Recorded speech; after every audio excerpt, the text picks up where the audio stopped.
రే next part ఏదిరా? Next part ఏంటి? రే earth acceleration అయిపోతే ఏం జరుగుతుందో చెప్తా అన్నావు కదా. అదా వీడియో ఇంకా అవ్వలేదురా, అయ్యాక చూద్దు కానీ. వీడియో నువ్వు తర్వాత చేసుకోరా బాబు, ఫస్ట్ ఏం జరుగుతుందో చెప్పు.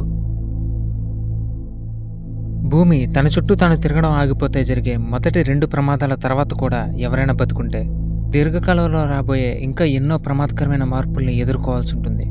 ఏంటది? Day and night cycle. Day and night cycle అంటే ఎలా?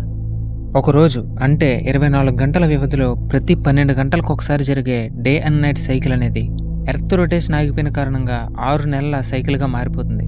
అంటే 6 నెలలు రాత్రి 6 నెలలు పగలగా అనమాట.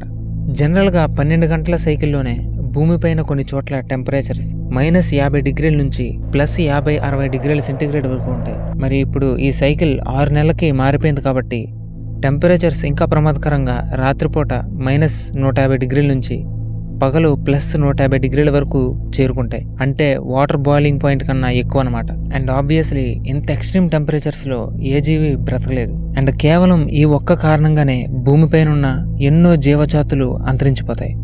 అంతేకాదు, ఎన్నో వేల సంవత్సరాలుగా మన బాడీ అలవాటు పడిన 12 గంటల డే అండ్ నైట్ సైకిల్ సడన్గా 6 నెలలకి పెరిగిపోయేసరికి చాలా physical and mental health problems వస్తాయి.